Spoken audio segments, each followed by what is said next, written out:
கோயிலுக்கு போனாலும் அங்கே 2 குடும்பம் திங்குதுங்கன்னு ஆடிச்சாம்பாங்க எங்கள் ஊரில். நம்ம அம்மா அந்த கதையாயிரும்.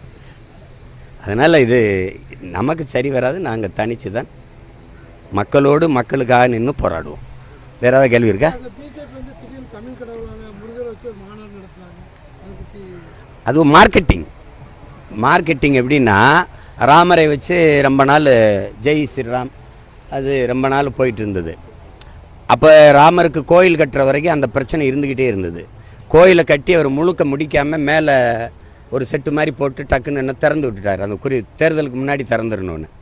அப்போ அயோத்தியில் இவங்க ஒரு வேட்பாளரை போட்டாங்க.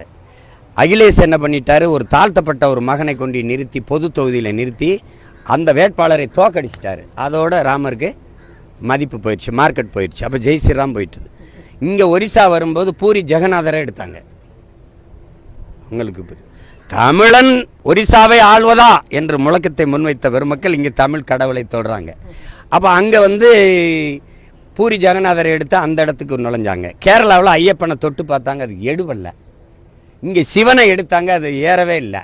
இப்போ கடைசியாக யாருன்னா இங்கே நாங்கள் முருகன் என் மூதாதையின் முப்பாட்டன் திருமுருக பெருவிழான்னு எடுத்து அது பண்ணோன்னா எல்லாரும் தொடுறாங்க. ஏன்னா திமுகவே முருகன் மாநாடு போட்டுச்சுல்ல.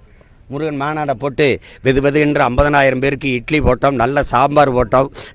ஏய், அது மாதிரி இவங்க தொட்டு பார்க்குறாங்க. நீ என்ன காவடி எடு, எவ்வளவு ஆடு, எவ்வளவு மாநாடு போடு, முருகான்னு சொல்லு, அவன் முகம் வரும். அதுக்கப்புறம் என் பேர் என் முந்தான் வரும். நீ என்ன கற்றுனாலும் முருகன்னா அது நீ என்ன மாநாடு போட்டாலும். இப்போ அவரை தொட்டு பார்க்குது, தமிழர்களுடைய ஓட்டை பறிக்கலாமான்னு. நான் முருகன் சரி, முருகன் யாருன்னு பேசுவோம். தமிழ் இறை, அவனுக்கு நான் கேட்குறத கேட்பியா? என் இறைக்கு முன்னாடி தமிழில் மந்திரம், திருப்புகழ் பாடு, திருமுருக அற்றுப்படை போது இல்லை திருப்புகழை பாடு, தமிழில் சொல்லு. கந்தா கடம்பா கதிர்வேளான்னு பாடு, அவனை போற்றி பாட. என்ன தமிழ் இல்லையே? அதை அவங்க பேச மாட்டாங்க. அவங்களுக்கு இதில் ஒரு அரசியல் இருக்குது.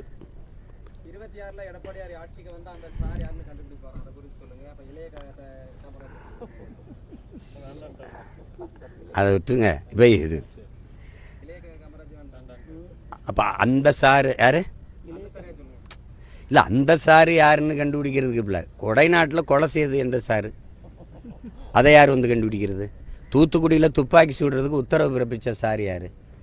அம்மையார் நீதிபதி அருணா ஜெகதீசன் தாக்கல் செஞ்ச அறிக்கையில் 2 சாருமே நடவடிக்கை எடுக்கல. எந்த சார் நீங்கள்?